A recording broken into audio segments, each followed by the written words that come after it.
tsy misy nizaniza mahay ninninina eto. Ny anaranao, ny fahafantenanao, ny anaben'ny herinao zay kuizany fahavalonao anao.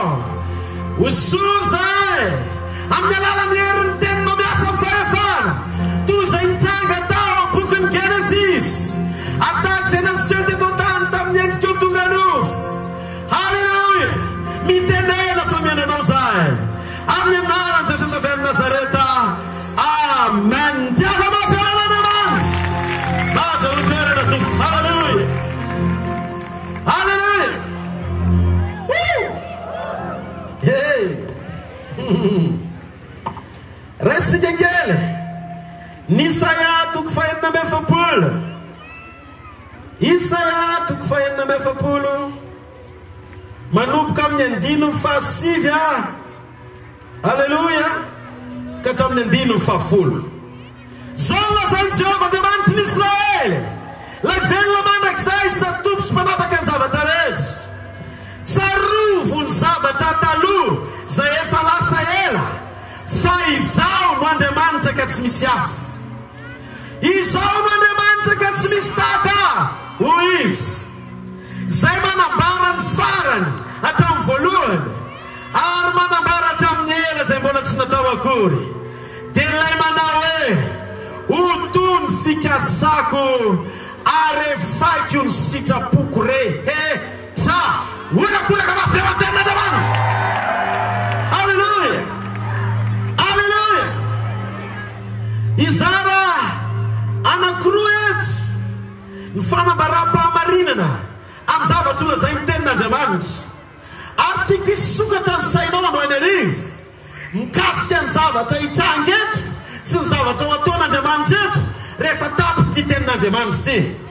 Megavy ianao mieno tsara fa tsy ravarava am'izao zany ty fivoriny ty raha tsy miaraka mody amin'ny anjaranao ianao io. Tsy avelan'Andriamanitra miala eto zay raha tsy voarainao ny anjaranao. Tsy manamorakoraka ao an'Andriamanitra. Halleluja. Andriamanitra rehefa miamsolona anankiray dia maneho zava-miafina amin'ny olona io izy. Zay secret rehetra zava-miafina ny dikan'izay ahatonga ny fiainan'ny olona io miaona aminy ho tonga sucret mambe. Ary tsy maintsy efara amin'ny succès mahomby velona tsy maharety akao an'Andriamanitra. Halleluja. Iresakintsika zavatra anankiroa mikasika momba ny famorona ato anaty Baiboly. Niona tamin'ny lehilahy atao hoe Mosesy Andriamanitra. Zay olona voasoratra ao anaty Baiboly fa olona araka ny fony. Dia zao ny zavatra nitranga. Io Mosesy io dia andevy tany Egypte izy. No nitsoka ny Farao sy ny fahefany rehefa avy namono Egyptianina. Dia rehefa nitsoko Mosesy niona tamin'Andriamanitra tena tendrombohitra izy, tena mpiandrasan'ondry. Novan'Andriamanitra ho liberateur le olona katawatra lahy nitsoka ny fahefan'ny Farao.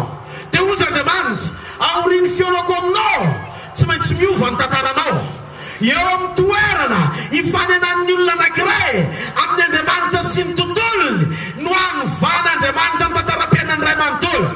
Eno ny ty teny fitenisika malagasy hoe mivadika ambony ambany. Tsy zay le zavatra hitranga eto Androany arivo fa zavatra hitranga Androany arivo mivadika avy any ambany makany ambony. Tsy marety atao Andriamanitra. Tsy manaorakoraka ao an'Andriamanitra. Ozy Andriamanitra tamin'ny Mosesy. Zao Mosesy za anao zavatra spesialy eo amin'ny fiainanao. Dikan'izay alohan'ny zavatra ataoko misy ny zavatra teneniko fa ho ataoko zay avy maniraka anao anatanteraka an'izany. Ny Exodus tonga eo telopolo andiny fafolo Baiboly dia milaza zavatra mbola tsy nisy teto ambony tany ry Mosesy nikasaiko atao amin'ny alalanao. Zavatra mbola tsy hita sy rena izanaizy fa voazao antapa-kevitra anao an'ilay izy amin'ny alalanao. Torotsana tana zay miainga. Zao anao ny zavatra nitranga. Ozy izy nisay atoko fahina amby efapolo andiny fasivy ito amin'ny andiny fafolo. Zany hoe izy ary tsy misy hafa. Tsarovo ny zavatra efa ela. Manina Andriamanitra misaraka ny sainao. Eto Androany arivo hevitra ny zavatra efa ela. Nisy zavatra mbola tsy hitan'ny Mosesy, tsy fantatry Mosesy, fa tian'Andriamanitra aseho aminy. Mosesy ohatrany hoe tamin'ny taona 2014 androany izy vao nisy teto ambony tany, nefa Andriamanitra efa tany amin'ny taona 0 nisy. Toy Andriamanitra, asehoko anao aloha ny momba ny famoronana. Ary rehefa miresaka Andriamanitra momba ny famoronana sy ny tontolony, dia tadidio zavatra lasa no tian'Andriamanitra averina ao an-tsain'i Moizy na Mosesy amin'ny andro androany. Torosana tana zay miaina. Amin'ny Exodus 3:30. Ndao resika kely amin'ny Baiboly vetivety. Izy miaina veo. Exodus 3:30. Manomboka amin'ny 5:50. Ozy izy Mosesy. Jehova ozy izy, mba hampahitao ny voninahitra aho aho. Raha mba mety ozy izy, raha mahita fiteo masonao aho, dia ozy izy, mba hampahitao ny voninahitra aho aho. Raha niditra tao amin'ilay Mosesy dia nidina ny andraona ka nijanona teo alohan'ny varavaran'ilay. Ary Jehova niresaka tamin'ny Mosesy. Ary hitan'ny olona rehetra ny andraona nijanona teo alohan'ny varavaran'ilay, dia nitsanga ny olona rehetra ka samy niakoaka teo alohan'ny varavaran'ilay ny avy. Ary Jehova niteny mifanatrika tamin'ny Mosesy tahaka ny olona miresaka misakaizana. Niteny mifanatrika izy ary niverina keo mitompy izy fa ny mpanompony dia Josoa zatovo zanakonona sy niala tamin'ilay. Ary Mosesy, indro fa ianao nilaza hoe eto miakatra ty fireneny ty. Halleluja! Halleluja! Dia ozy izy Mosesy, zay tsy aleto raha sy mandeha ny tavanao. Dia nangataka izy amin'ny 7 Mosesy mba hampahitao ny voninahitra ao ary ahy. Dia zao ny zavatra nitranga. Fa kosa Jehova, izaho ampandalo ny fahatsarako rehetra ao anatrenao, ka nonona ny anaran'i Jehova eo anatrenao fa iandro zay entrako ary amina fo amin'izay mirako fo. 12. Ary koa Jehova, tsy mahazo mahita ny tavaka ianao fa tsy misy olona mahita ka ho velona. Dia ho Jehova, indro misy fitoerana eto anilako dia hijanona eo ambony aram-bato ianao. Ka raha mandalo ny voninahitra dia ataoko eo tsefatsefaky ny aram-bato ianao, ka hosaronako ny tanako ianao mandra-pandaloko. Dia naisitra ny tanako ka hitan'ny voko ianao, ahitan'ny lamosiko ianao fa ny tavako tsy hita. Toro tsara ny tana zay miaina. Enoy, ao amin'ny boky nomeny 12 Andriamanitra rehefa niresaka amin'ny Mosesy dia voasoratra fa ozy izy dia efa nananatra ny Miriam sy Arona izy. Fa maninona reo ozy izy manao izay tsy mety amin'ny Mosesy mpanompoko, fa tsy mitovy amin'ny mpaminany rehetra io, fa olona spesialy eo masoko satria mahalay mifananony olona rehetra. Ary zao ozy izy, tsy amin'ny fahitana na zavatra salim-patarina nisehoko aminy, fa mifanatrika no hitenenako aminy. Nomeny 12 milazan'izany ny Baiboly. Zany hoe Andriamanitra rehefa miteny mifanatrika, fa rehefa neo voninahiny manome lamosina tsy maharetehaka ao Andriamanitra. Tsy maharetehaka mafeola Andriamanitra. Ino io voninahitra io? Ino io voninahitra io? Misy tendreva eto andreo tana zay mba tendreva. Io voninahitra io raha miteny Andriamanitra hoe maneho lamosina izy dia milaza ny zavatra efa lasa tany aloha izy. Fa raha milaza izy mikasika momba ny teny dia miresaka momba ny profesia izy, milaza ny zavatra ho avy. Rehefa hoe manome lamosina izy fa neo voninahiny, niresaka izy mikasika momba ny Genesisy sy ny famoronana. Araky ny tantara, ny Baiboly dia milaza fa nanoratra ny Genesisy dia Mosesy. Ary inoko fa tamin'ny fotoana na tonga n'Andriamanitra nanome lamosina Mosesy rehefa teo tsefatsefaky ny aram-bato izy, nanarina Mosesy tamin'ny tanan'Andriamanitra dia nahita ny lamosiny Mosesy. Teo Andriamanitra nampanoratra ny Mosesy ny zavatra mbola tsy hitany tany aloha, dia izay zavatra niainan'Andriamanitra fa tsy niainan'ny Mosesy, nefa tian'Andriamanitra ho tantaraina Mosesy satria misy dingana tian'Andriamanitra isehony eo amin'ny fiainan'ny Mosesy sy ampiasana Mosesy amin'ny fomba spesialy. Tsy maharetehaka ao n'Andriamanitra. Allô! Rehefa mitena hoe allô dia nareo manao hoe ao sara. Allô! Allô! Ka fantatrareo zany, rehefa miresaka Andriamanitra mikasika momba voninahitra dia miresaka izy momba ny Genesisy mpamoronana satria niany aoriana lasa be no resahan'Andriamanitra fa tsy niany aloha mbola ho avy. rehefa miteny izy raha-paminan'iny miresaka momba ny avy, fa rehefa miresaka izy momba vonany momba ny famoronana ny resahany satria ny zavatra lasy mbola tsisy nahita no averin'Andriamanitra teo amin'ny fiainan'ny olona androandro. Barako sombarege setabirakaso eno eno kely torotsana ny tanazemeny fantatrao zao ny zavatra nataon'Andriamanitra, ny asa sain'Andriamanitra fa misy zavatra tiany tanterahana eo amin'ny fiainan'ny zanak'olombelona. Tsy mahagaga raha niresaka izy mikasika momba ny Paoly apôstôly ihany koa ao amin'ny bokin'ny Efesiana toko 7. Alleluia. Ao amin'ny bokin'ny Efesiana toko 7 manomboka amin'ny 7 ka hatramin'ny 5. Ozy izy Paoly fa fanambarana no mampahafantarana ny zava-miafina araka ny voasoratra ao amin'ny teny fohifohy teo, ary arak'izany raha mamaky ianareo dia ho hainareo fantarana ny fahafantarako ny zava-miafiny Kristy. Alleluia. Ny amin'ny Kristy 5. Zay tsy mbola nampahafantarana zanak'olombelona tamin'ny taranaka lasy tahaka ny fanambarany fanahy-ankehitriny amin'ny apôstôly masina sy ny mpaminany. Ny teny Paoly fa ny apôstôly niaraka tamin'ny azy nanaferin'Andriamanitra an'izany revelation zany, fa izy natsangan'Andriamanitra anambaran'izany amin'ny fahasahina satria misy fisehoana tsy voatery hitovy amin'ny hafa. Tian'Andriamanitra isehoana manokana eo amin'ny fiainanao anao any ariva. Tsy maro etiaka ao Andriamanitra, tsy maro etiaka ao Andriamanitra. Rehefa miverina tamin'ny Jerosalema izy kasaloriba soteriebesi eno kelele ny Petera faharoa. Halleluia. Rehefa miverina tamin'ny Jerosalema izy dia niona tamin'ny Petera. Ary ao Petera faharoa toko 7 manomboka amin'ny 5:10. Dia rehefa tonga teo Paoly nilaza teo anatin'ny apôstôly rehetra reo fanambarana voaraina dia zao ny zavatra nitsanga. Variny Petera ny hainao Paoly fa ino zany zavatra ampianarinao zany? Tsy takatry ny sain'ny Petera ny zavatra tian'Andriamanitra tenenina tamin'ny Paoly. Ao Petera faharoa tonga telo 5:10. Zao no nolazainy Petera ary ny faharipony tompontsika dia ekeo famonjena tahaka ny voasoratra Paoly raha lamalalatsika taminareo koa araka ny fahendrena nomena azy, tahaka ny ataony eo amin'ny epistily rehetra koa fa milaza ny zavatra zany ao amin'izy.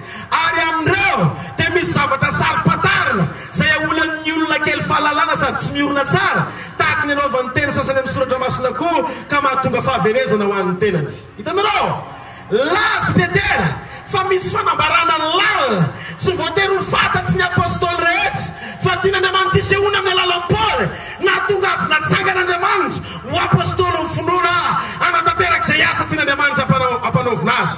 Enoe Mosesy tsy nanatrika ny Genesis fa Andriamanitra ny tonga teo amin'ny Mosesy anambara ny fahamarinany Genesis. Ny Exodus toko 17:10 ny zavatra nahatalanjona nampiasain'Andriamanitra tamin'ny fomba tsy takatry ny sainy Mosesy ara-pamoronana. Ary raha mandinika ianao sy mamaky ny Exodus iray manontolo dia hitany maso ny mpandalina rehetra maneran-tany fa lehilahy niavaka izy. Nampisaraka ny ranomasina mena izy nandeha tany maina nanova rano fotsiny resantsika rano fotsiny. Nampisaraka ny ranomasina mena izy tao anaty rano nanalana azy tamin'izy nalefa rano mandeha tamin'ny ranonely tonga tany amin'ny Farao. Teny zavatra nitsanga ranomasina ny sarahany roa. Avy eo indray novay ny lokony tao Egypta tamin'ny loza 10 dia loza 9 nataony teo ny teny tonga dia lasa menamena, nanao coloriage izy nataony mena daholo. Avy eo indray nangidy indray iny tany an-dalana nataony mamy indray rano daholo io resantsika io.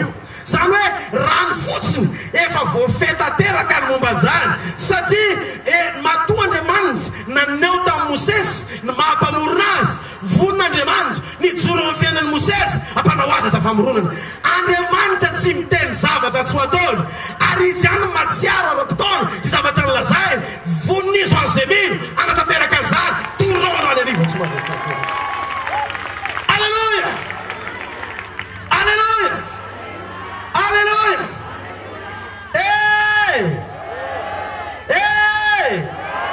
Usa Andriamanitra tamin'ny Mosesy Moïse zao no alfa fendoana ianao ty kriai no feoko satria vokampaneona mahagaga tsy efa n'olombelona tsotra ny tiako isehoana amin'ny fiainanao. Ary ampahafantariko anao ny lehibe ny voninahitra zay tsy maintsy hitranga any aparany fa ijoro anavaka ny zanak'Israely amin'ny sandroko anintsy sy ny tanako mahagaga.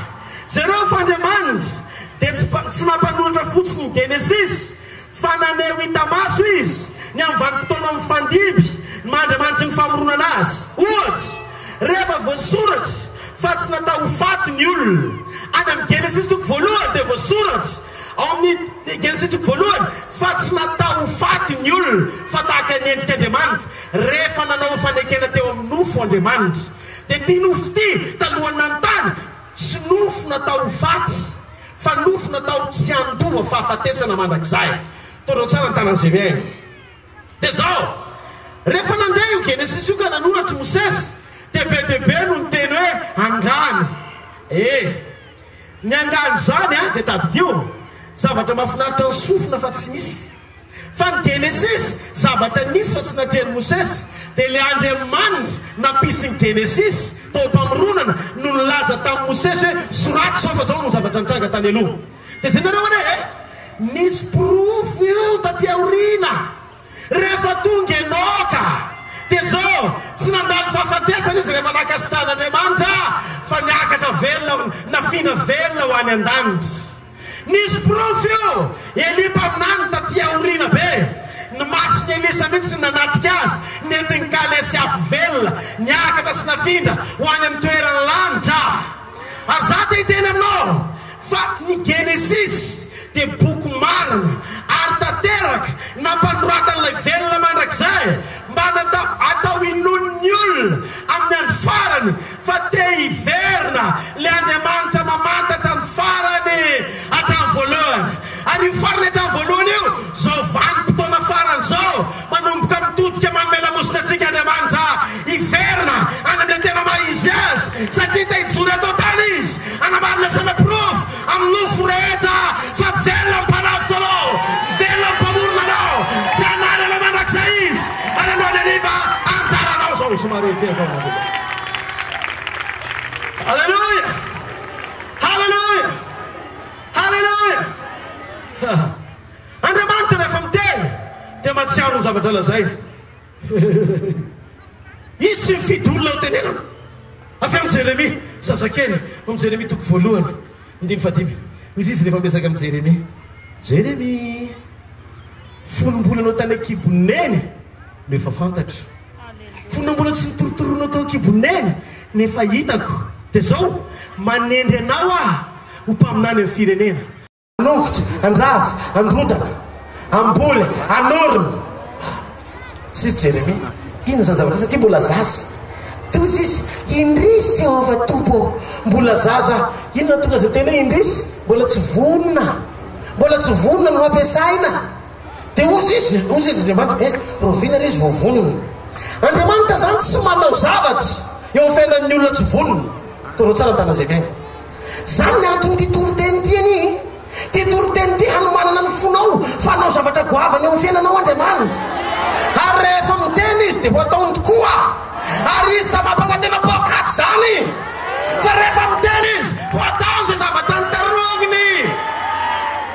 Ary io ara-potoana io. Ozy izy matsiaro ozy izy tamin'ny Jeremia. Jeremia, inona ny hitanao? Mahita amin'izay aho ozy izy. Ratsakasa matsiaro hitako amin'izay le izy. Toy Andriamanitra, zao dia zao matsiaroko anao zay zavatra lazaiko fa atao libarako zeke direve setena tata.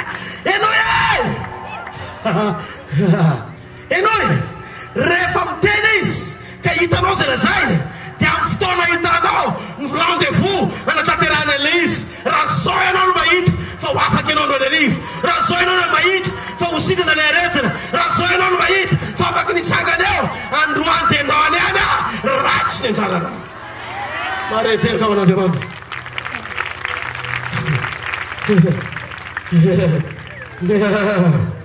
Halleluja!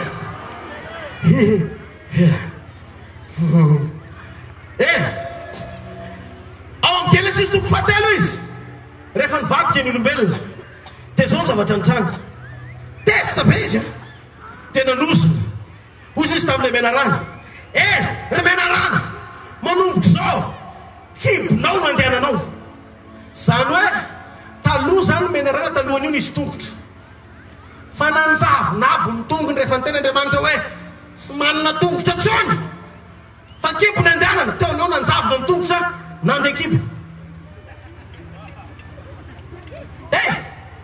izy rehefa miteny tsy maintsy mitraka zay lazay ka ny esia voalohany nataon'Andriamanitra nanjavona ny tongony dia voly nataony esia voalohany dikan'izay androandro eny fa maty kely izy raha zavatra tsy tokony hipetraka eo vatanao mitsiritsiry ao anatinao ao ka fivitosana mampahory anao ozy koa Andriamanitra zao fotoana itenenako zao manjavona miaraka vavana izy halleluja halleluja dia ozy izy tamenarana zao ny zavatra hitanga ozy izy ianao namitaka ny olombelona ary laza tamin'ny olombelona ianao zay zavatra tsy tokony ataony vehivavy no fotanao dia zao no lazaiko aminao ozy izy hoampirafesika ianao sy ny vehivavy hoampirafesika ianao sy ny vehivavy nateraky ny vehivavy sy ny nateraky ny vehivavy samihafa le ozina ny ozina ho amin'ny vehivavy manokana nateraky ny vehivavy ozy izy no anorotoro ny lohany menarana alleluja nateraky ny vehivavy anorotoro ny lohanao ary ianao izy mantsy le menarana anorotoro ny ombela-tongony zay fa nanozona ny lehilahy amizay izy la tsy moa nytavanao ny hinananao hoe raharaha papapapapapa tsy jena zay tsika fa zao aloha tia ny zavatra nitrano tadidin'Andriamanitra zay nylazay efa tiaorina ela be tonga amizay izy nahita ny Maria dia Maria ny vehivavy tonga Andriamanitra tsy nahalala lehilahy fa nateraky ny vehivavy tsy nahalala lahy tsy nisy afa-tsy Jesosy tolo tsara ny tana zay mena be voky Maria tsy nahafantatra lehilahy teraky Jesosy iza zany mahazo le teny fikasana taminany zonana ny devoly fa tsy maintsy nitsaka ny lohany zay nateraky ny vehivavy zay nateraky ny vehivavy tsy nisy lehilahy rery satria ozina ho amin'ny vehivavy le izy fa tsy mbola nisy lehilahy tafiditra tao anatin'le ozina ho any menarana teraky Jesosy tonga teto an-tany voalohany ny fanjakana naseho teo amin'ny olona pampiroro ny devoly satria nanomboka atreo dia tonga teto an-tany ny karazan'olombelona miavaka tsy nisy lehilahy niteraka nambevoka vehivavy fa teraka tamin'ny vehivavy virjia tao Jesosy Kristy izy rery manam-pahefana anitsaka ny lohany menarana alleluja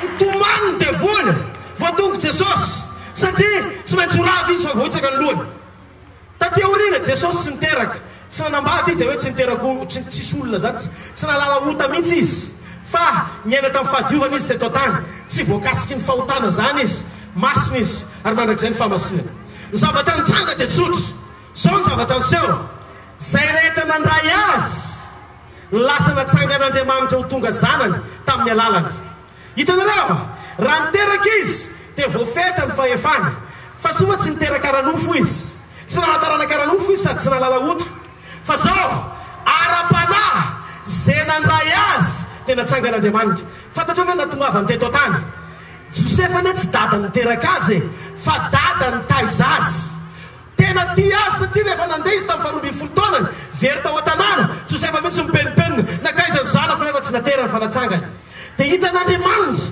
ny fitiavany olona ny zanany rehefa natsangany Josefa Jesosy tena tiany ohatry ny naterany dia ozy izy Andriamanitra tsy maintsy mamaly fitiany olona ary tamin'ny alalan'i Jesosy indray nananganan'Andriamanitra olona be dia be tamin'ny fahateram-baovao rehefa natsangana tao amin'ny Kristy ianao tena tian'Andriamanitra mitovy koa tamin'ny fitiavany an' Jesosy zanany tsy maharetreka ao an'Andriamanitra fantatrao izy zany zavatra sarobity zany mataotra ny tanany zay mandeha zany hoe sarobity be zany zavatra zany dia zay nao raha zavatra nisy am'izay vao nanomboka nandray an' Jesosy am'izay ianao zao natoko voalohany faharoa ambin'ny folo zay nandray azy dia nomeny hery ho tonga zanak'Andriamanitra izy io zanak'Andriamanitra io le pampahory an'ny Satana satria mpanorotoro ny lohany zay manana an' Jesosy ka nandray azy dia lasa tafiditra ao anatin'ny club atahorany menarana satria anorotoro ny lohany tsy maharetreka ao an'Andriamanitra ka nohany arivo zay mbola tsy nandray an' Jesosy mila mandray an' Jesosy ianao raha tianao hifarana ny rofirety sy ny fampahorina rehetra misy eo amin'ny fiainanao ary ty takarivo ty takarivo ampany vampiainana mahagaga miainga avy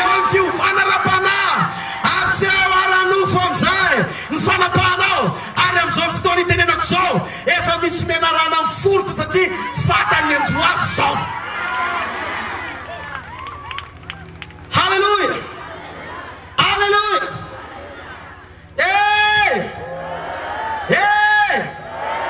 Eteretone Genesis toko fahatelo andiny fahafatambin'ny folo katraminy fadimy folo.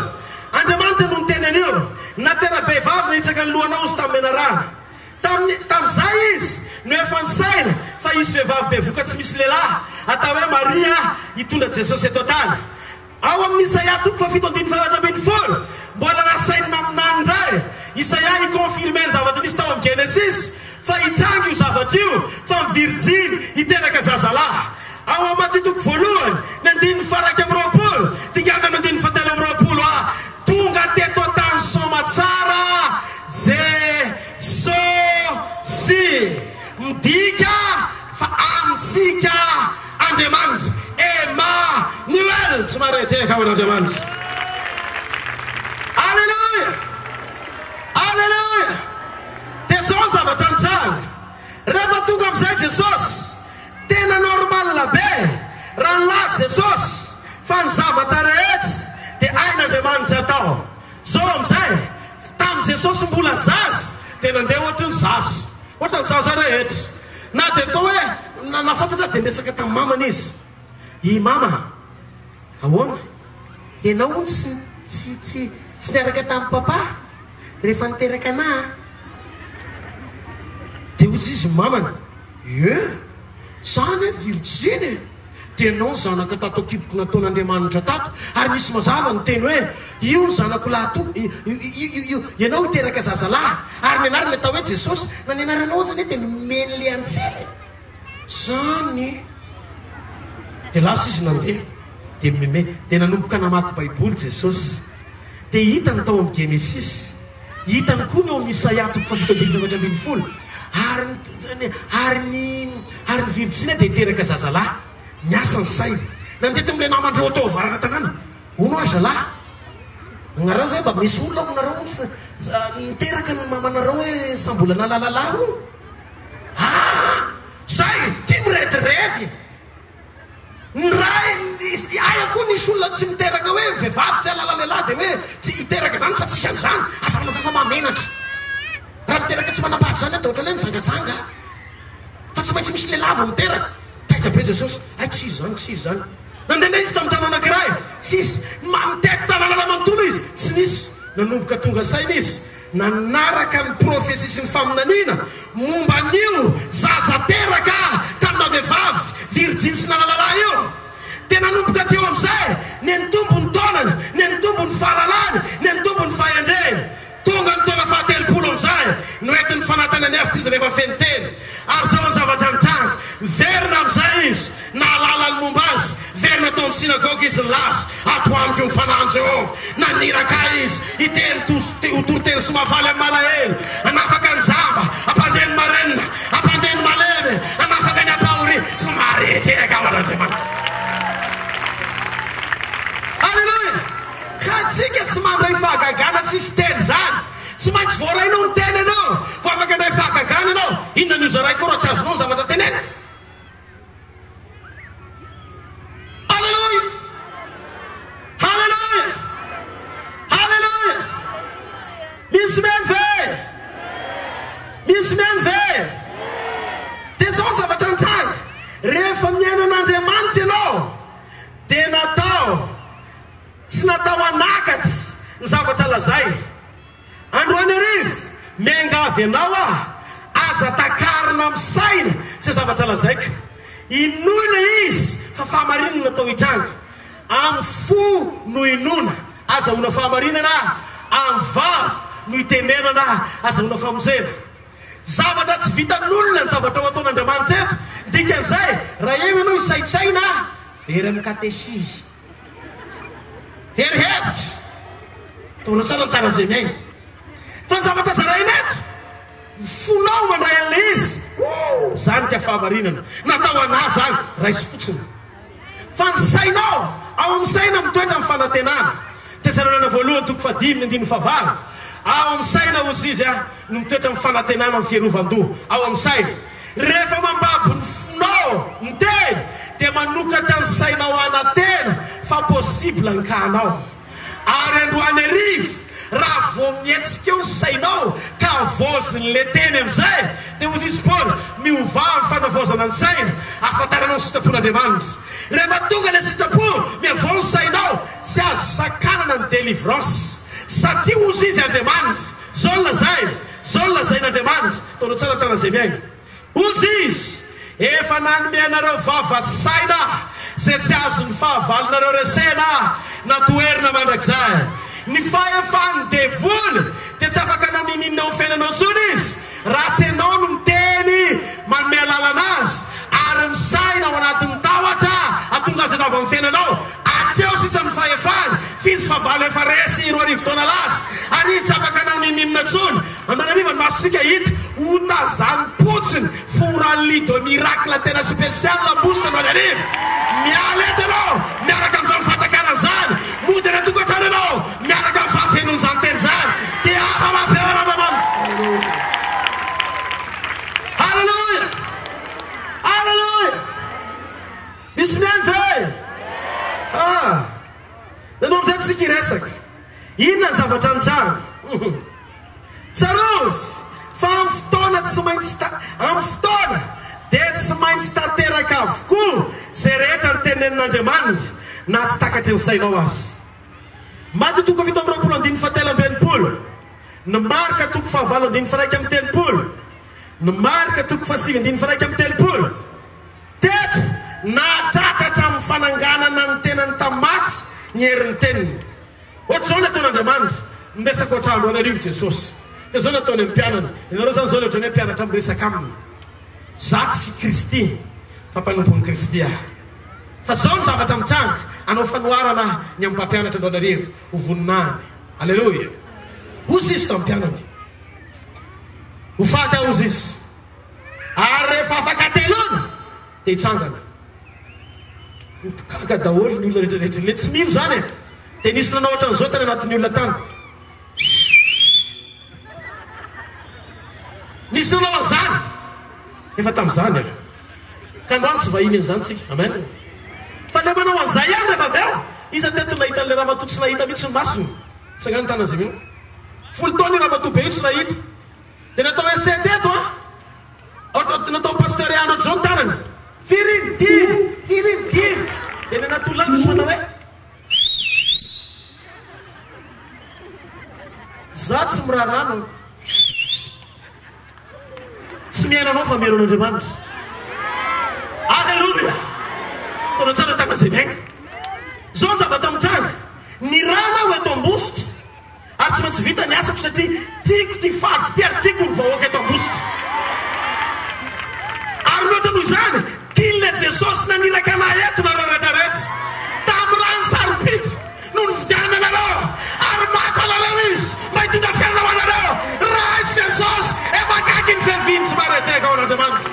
Alleluja. Zao zavatra nitranga enoe omaly zany zavatra zany na metratanana mbola tsy nety tsara na metratanana fantelo ny insista kely firy ray roa nahita sa tsy nahita rehefa nahita izy le nanao hoe ka zao ny olona ohatr'izany foana rehefa mifanaraka amin'ny sainy rehefa tsy metimety amin'ny saina tsy azony ka androany mifatoenao ny anjaranao aza tonga eto anao hoe fa oka manodidina anao hiteraka fa niovandroany ariva ny tantaranao. Alleluja. Eritreretinareo fa nakany amin'ny province zay nisy tovavy kely anankiray mbola tsy marenina tanteraka fantatry ny olona teo an-tanàna fa iny ny anarany efa natao hoe Kalamona zay nanaovan'ny olona atao meva tanàna anarany tao anatin'ny de miracle vita mivavaka ao marary nidina fanamasina nanao an'ilay asa famoronana. Zao ny zavatra nitranga efa manomboka mandray izy fa mbola tsy miteny ozy izy ndray za tsy nafantatra tsy henoko le izy andraisiko ny micro avy any dia ozy rehefa avy eo maheno enao atao miteny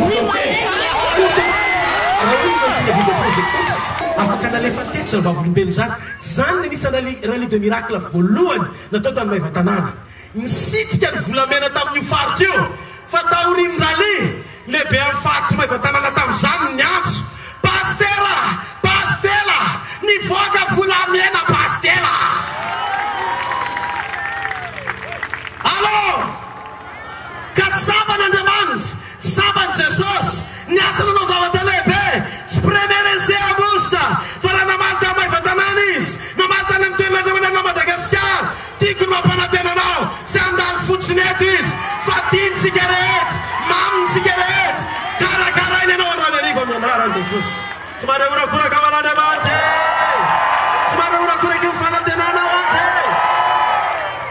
zao ny zavatra nitranga zao ny zavatra nitranga hitanareo zay vao nanomboka nisangana Jesosy tamin'ny andro fahatelo gina daholo ny rehetrarehetra ny antony dia tsotra nitsangana tokoa isika mandeha amin'izay Andriamanitra tompony hafa any ianao ao daholo ny taolapatiny reny fa ny Andriamanitra ny kristianina velona mandrakizay raha nakany amin'ny fasana an'ilay velona ao tsisy taolana tsony ao za tsy maty zany fa io sisy teo kaiky teo ty orotsana tana vemeny tsikitsiky daholo zay nanantena rehetra zay fa very fanantenana zao ny zavatra hitrangeto taoriny fitsanganana zavatra hafa mihitsy ny tantarany filazantsara niovy tamin'izy teto tany ny aina teo ambany fanosorana satria nasia olona fa rehefa nisangana tamin'ny maty izy lasa tsy misorana tsony tsy dingam-panosorana niosika ery azo ampiasaina fa mivoninahitra Andriamanitra miasa ery mampiasa tsy mitovy manao ny arivo iseho amin'ny gloire Andriamanitra tsy mareteka aman'Andriamanitra halleluja halleluja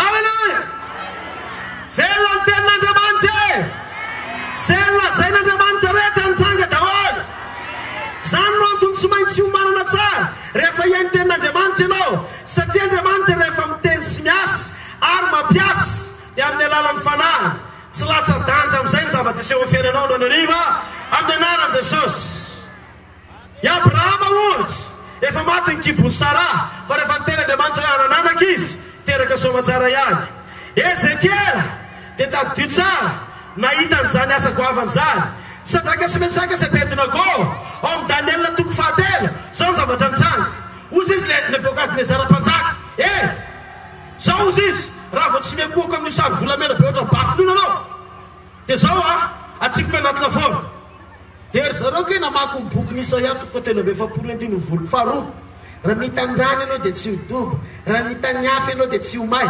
velona tao an-tsaina izy telo mirahalaza miteny zany raha hitan'ny ony ianao dia tsy horendrika dia ozy izy telo mirahalahy ho ana zany ndray mandeha amin'izay ary hosedraina le ho ana zany ozy izy Nebukadnezara meko tadidin'izy telo mirahalahy ty le Isaia toko telo amby efapolo zalahy alao sekoako amin'io zany ozy izy mpanjaka atsipany anaty afo anefafo niditra tao izy tsisy maina ray azy vandravandra amin'izay Daniel vandravandra amin'izay Nebukadnezara ary tao tsy may fa nisy inona fa inona zavatra nitranga satria niazona teny tao anaty lafaoro dia tsy may fa tonga n'le teny hita maso niaro azy telo ny tao lasa efatra ny tao atao zavatra nitranga ozy izy amin'izay rehefa avy eo ary misy anankiray io ane akoatra le anankitelo ary ohatra ny endriky ny zanak'Andriamanitra le izy le zanak'Andriamanitra Jesosy le zanak'Andriamanitra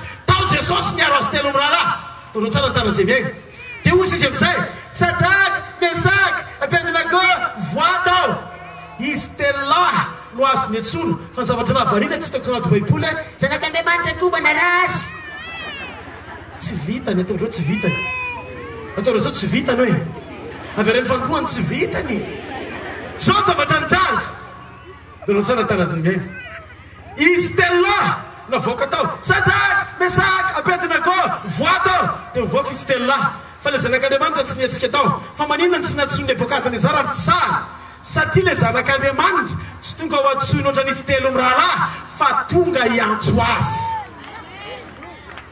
zany fa tsy tokony te hafana mafy be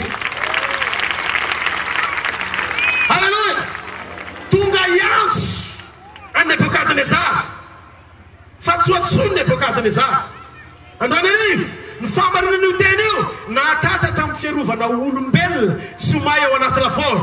Ary io teny io androany arivo no amerina amin'ny lohan'izay rava rehetra, no amorona izay tsy misy tonga misy, anangana izay zavatra tokony hatsangana, ampitombo izay zavatra tokony ampitomboana. Raha fohy kely anao mitombo ny alavanao zao.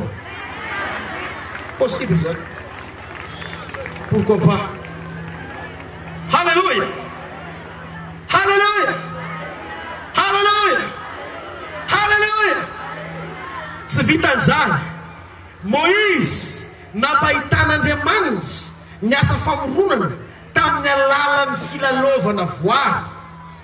Ohatrany hoe rano, ny antsiloza dia sobakaka, fa tsy navelan'Andriamanitra ny kasik'olona.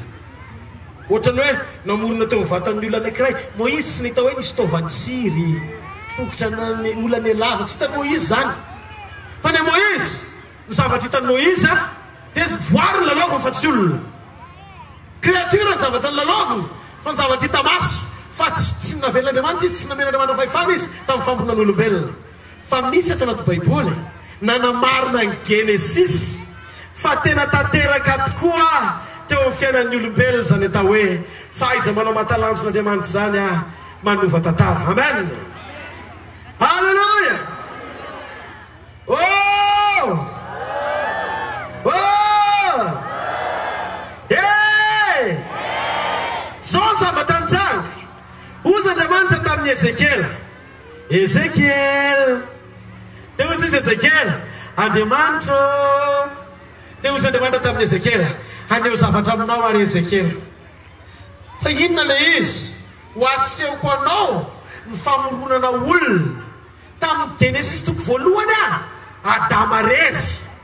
Fa amin'ity vahoaka be efa maty any amin'ny simetiera, tolapaty eo ambony tolamaina be dia tolamaina be mihitsiny eo amin'ny loasa no asaiko atsanganao ara-paminanina tsy mareteka ao an'Andriamanitra. Eno ene ny Genesis toko voalohany rehefa niteny Mosesy hoe so ny zavatra nitranga tany aloha dia misy olona manoaka amin'ny hoe zany koa ve dia ho possible.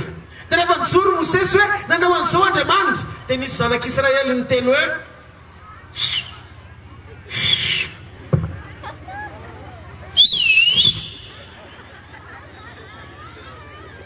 toro tsara tana zay me.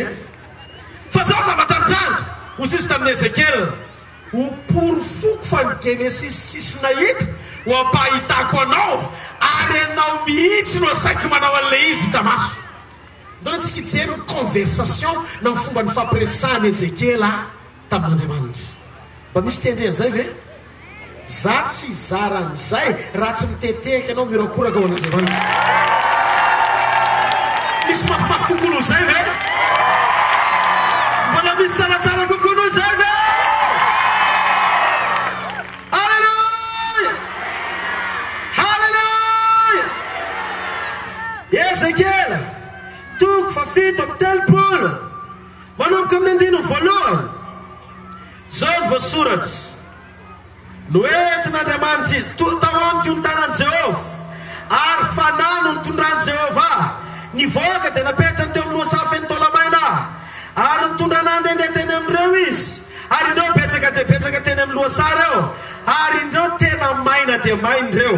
Andino fahatelo dia ozy Jehovah tamiko: ry zanak'olona, mo mety ho velona ihany va reto taolany reto? Ary oza Jehovah Tompo, ianao no mahalala. Zao izy noentin'Andriamanitra ho any amin'ny loasa feno tolamaina Ezekiel, tolan'olona efa maty sy maina ny nameny loasa, ary eo amin'ny toerana rehetra izay tazany masony dia nilazany fa tena maina sy makina, tsisy azo atenaina intsony sady talana mikorotana. Hoy Andriamanitra tamin'ny Ezekiel nanontany: honao ry Ezekiel, mety velona ve? Andao ne eto Andriamanitra zao miresaka aminao. Teo izy tolamaina be dia be mety velona ve? Izy Ezekiel nijery: ino zany question zany? Mety raha hiteny azy zao hoe mety dia ozy izy hoe velomy ary raha hiteny hoe za mety matoa izy mitarina hoe ataovy, efa vonona tokoa izy zay. ka ho be deto ao androany. Inona no avaloko azy? Dia ozy izy teo am-pisanganana, Andriamanitra, ianao no mahalala. Ianao no mahalala. Sy nanday Ezekela fa zao navery ny tany amin'Andriamanitra izay zavatra tsy takaty ny sainy. Ozy izy, ianao mahafantatra an'izany fa zany tsy mahafantatra. Tehiteny Andriamanitra hoe, tehiteny Ezekela hoe, ampianara ary ahy tsy mahareteka ao n'Andriamanitra. Halleluja! Dia ninareo mana zavatra nitsangy e. Zao dika n'io teny io, afaky niova ve ny zavatra hitatsika tandroany arivo, tsy Ezekela ny anontaniany fa ianao ndray. Tena mampatsiaro ny tantaran'i Filipo le izy tany aniafta rehefa namoky olona tsy dimy arivo Jesosy ao am-bokin'ny Jaona toko fahaenina ny andininy fahadimy. Fa man'Andriamanitra kay ty zavatra ty. Ozy izy hoe ory Filipo ah, ina no mena ny atolony ndraiky? Tozy Filipo tsy haiko. Izy nefa rehefa nafantatra ihany zay tao am-pony, ataonao tsara ny tana zay mianao amizay, fatoka tsara amizay ianao. Zao ny zavatra nitranga ary zao ny tian'Andriamanitra ho ataony Ezekela. Mba misy teny an'izay ataonao zao tara ny tana zay tiany.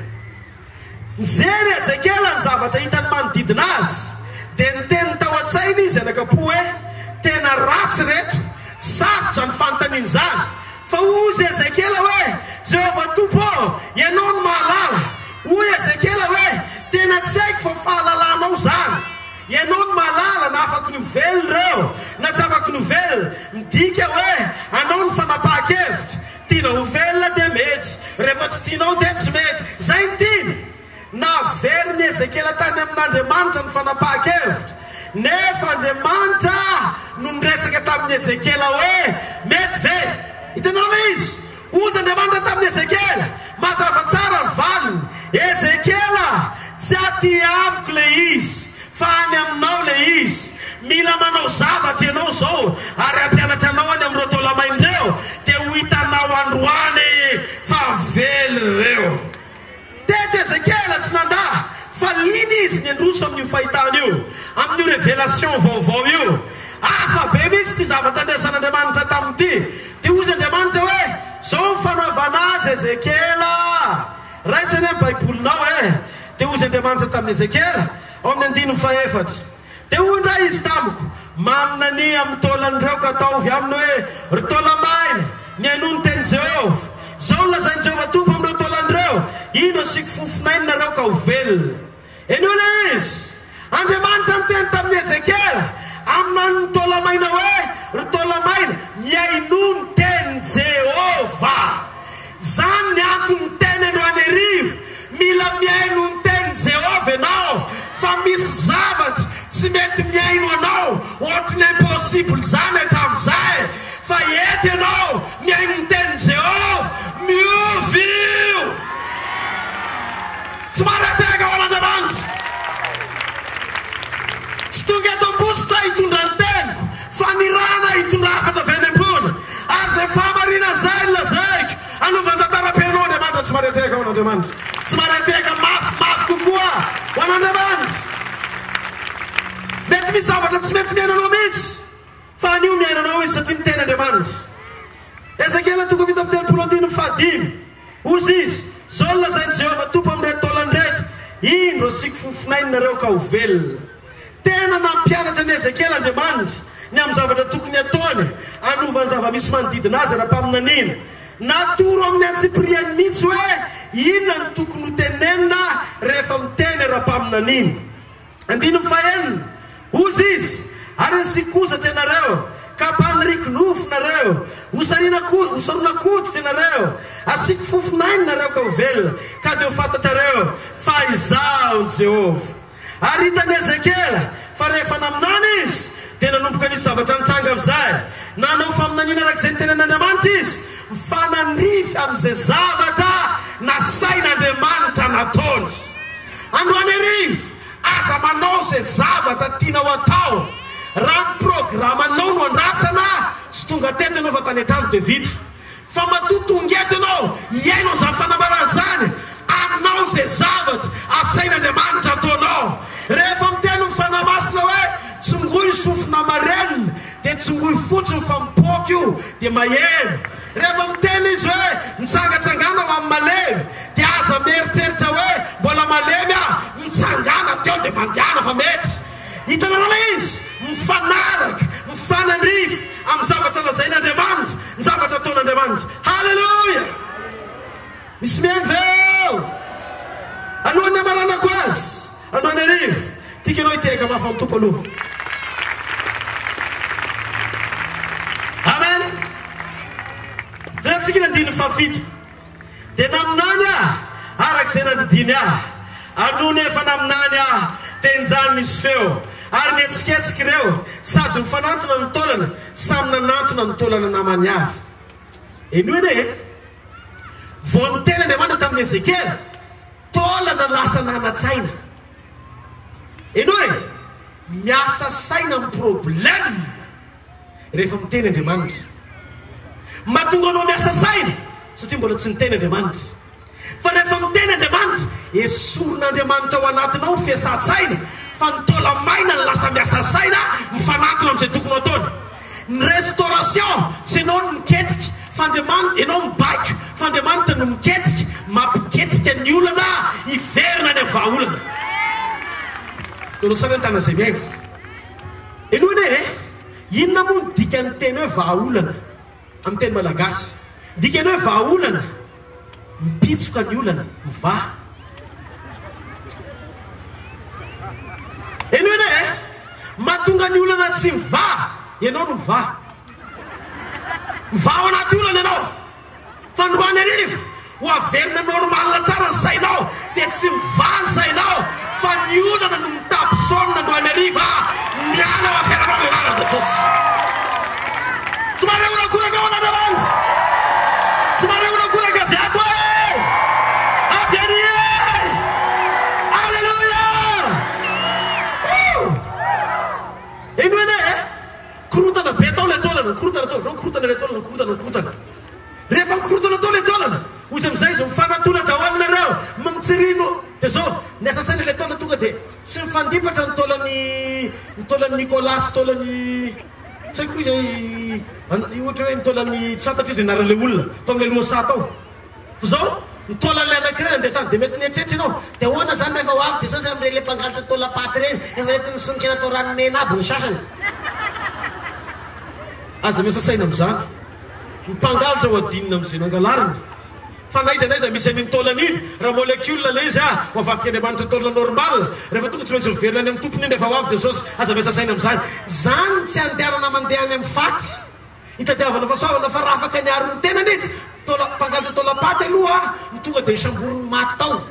Fa rehefa maty ny olona tsy eo tsony fefany amin'Andriamanitra ny fanahy fa iny taolana iny iny le faharesena tamin'ny ota fa raha tsy nandova tsy andova fahafatesana ny olona raha tsy nanota faharesena ny amin'ny fahafatesana. Miteny marina aminareo ary mijoro amin'ny lava ositr'Andriamanitra na aza mitady famonjerany amin'ny maty fa miverena ao Jesosy velona manafay. Tsy mare onakoraka ao an'Andriamanitra, tsy mare onakoraka ao an'Andriamanitra. Halleluja. Jereo naalala ny tokony ataony ny taolana samy nanantona ny namany tsy misy mifandiso mety tsara daholo ary eo mifanatren'Andriamanitra. Rehefa miteny Andriamanitra mahalala ny ataony avokoa ny zavatra rehetra mifanaraka amin'izay zavatra tian'Andriamanitra. Andriamanitra tokoa dia Andriamanitra mampisy ny tsy misy tonga misy. Andino ny fahavalo ary hitako fa indrona ny rozatra sy nofo ary ny sarona hoditra izy nefa tsy mbola nisy fofinaina tao aminy. Jereo ny andino fasivy dia o Jehova tamiko mamina ny amin'ny fofinaina mamina niry zanak'olona ka ataovy amin'ny fofinaina hoe zao lazainy Jehova tompo manatona avy amin'ny rivotr'efatra ary fofinaina tsotsofo reo vovonireo mba ho velona izy. Mbola nitona aminany any Ezekela fatary fa ny zavatra tiana hovaina dia afaky ny aminany ianao mivantana amin'ilay izy ohatran'ilay taolamaina fa afaky ny maminany amin'ny fofinain'Andriamanitra ianao. Ary eto ilay izy tsy Andriamanitra tsony no nitsokany Adama hoe dia velona fa Ezekela no nibaiko an'ilay fofinaina avy any avaratra avy any atsimo avy any andrevana ry fofinain'Andriamanitra. Ka hoa eto lasa manaiky Andriamanitra no mibaiko an'i Ezekely hoe atsoy ny fanahy masina nao an'ilay izy. Ny fofon'Andriamanitra fanahy mahavelona, fanan'Andriamanitra. Mibaiko ara-paminaniana ny fanahy Ezekely mba hampitanga famoronana na samelmelomana. Dia ozy izy, ianao zany tsy hoe maminany amin'ny taolamaina fotsiny fa maminany amin'ny fanahy masina koa. Ary reo rehetrareo no hampitanga andalida miracle androan'arivo.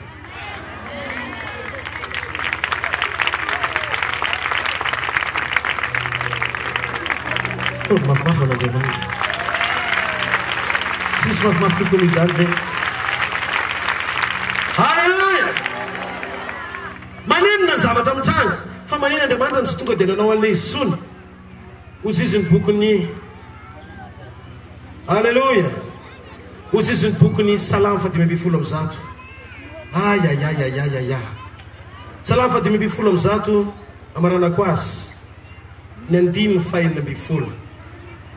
Ozy izy ny tena lanitra te an'i Jehovah fa ny tany nomeny ny zanak'olombelona. Ny dikan'izay tsy maintsy nilana Ezekely izy hibaiko ny fofonainy vao mitranga ilay vokatra. Misy Ezekely eto Androan'arivo. Efa niteny izy Ezekely be dia be nampijorona teto reny pasteur be dia be reny. Ary ny ten'Andriamanitra velona, mahery, miasa eo no eo. Nitsangana amin'ny toerana misy ianao dia voafainy amin'ny lanitra ny tananao. Misaora azy amin'ny fona manontolo.